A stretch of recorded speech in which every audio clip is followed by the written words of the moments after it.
Thank you. Sen.Onyonka.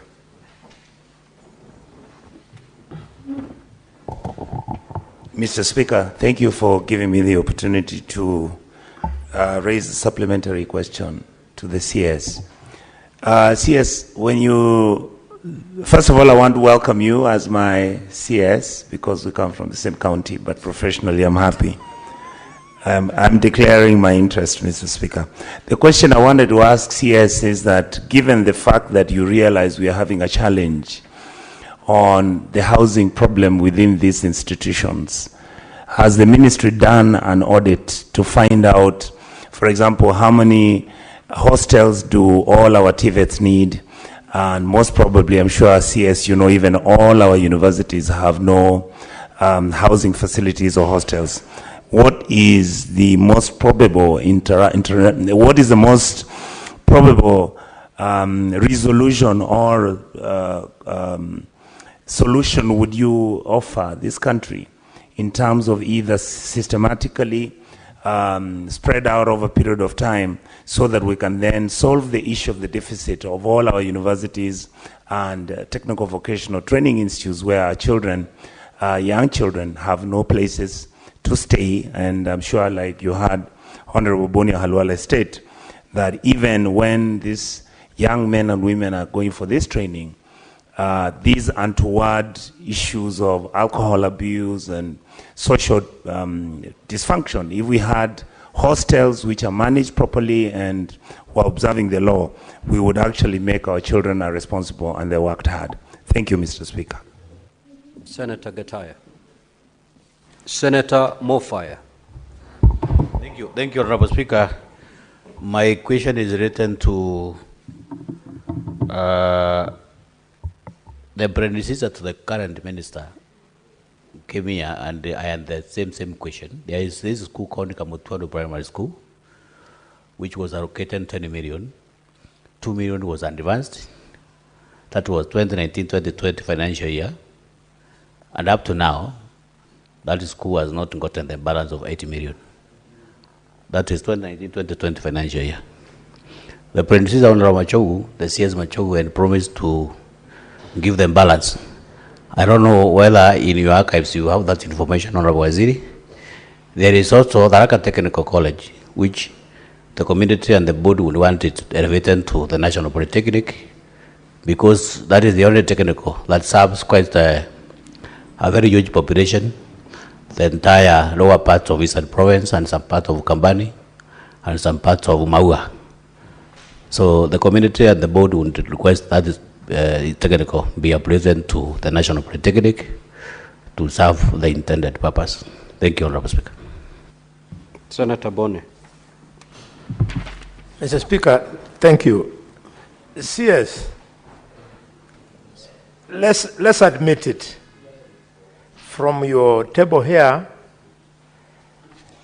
the school needs 12.9 billion shillings in pending bills. And CS, you want to give them 145 million per month for 6 months. That is a total of 870 million shillings. In view of the paltry 207 million that they are able to generate on their own, let's admit it, the college is insolvent. Can you make an undertaking, Minister, because you can't do it now, that a few weeks or months from now, you will present to the public a comprehensive strategy of how you want to rid this problem of insolvency at the Technical University College. Having said that, allow me to make a passing remark, briefly, Speaker, that the government must do something so that you talk to parents that it is not a must that every child gets a university degree. The courses that were being offered by the Kenya Polytechnic that was converted were equally competitive in the job market. Thank you, Mr. Speaker. Honorable CS, you may now proceed to respond.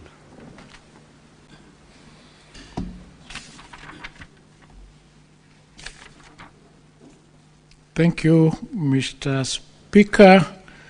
To Professor Kamar's question, how much space we have in the mid-level colleges. Mr. Speaker, we are spaces available to almost 1 million in TVETs. This is because of the structure of the programs that are offered. As I indicated, we have modularized those programs, and so students can come in and out. And remember, when TVETs were formed, they were supposed to absorb the students who are not going to universities. Now, in 2025, we had a total of 375,000 students in TVETs, when the student admission to universities was at 22%, and universities had almost 800,000 students. So the pyramid was inverted. We had more students in universities than in TVETs, when we should be having more students in TVETs than universities. So we started a program of increasing the enrollment of these students, and we targeted even above 1 million. When we started in January this year, we've raised the enrollment from 375,000 to almost 700,000 as we speak.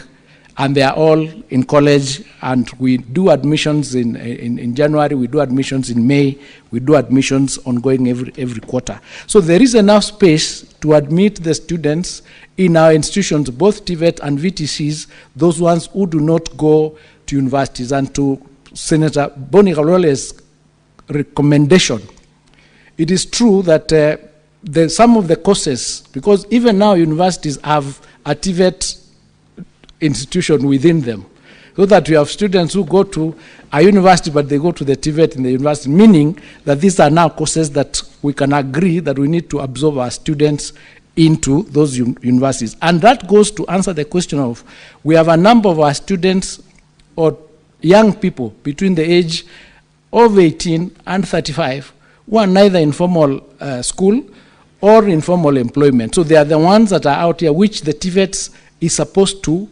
absorb and remove them from the streets, so that we can skill them to be able to play a role in the economy, so that we have plumbers, we have electricians, we have engineers, they can progress, and there are many other IT programs that we are offering in that space. So it is important that all of us start working. In fact, the issue of enrollment to TVETs is being spearheaded in conjunction with Ngao, because we are using an all-of-government approach, and we're ensuring that these people, when they go to barazas, they tell the parents what is important, or how useful the courses that would be in those institutions are covered.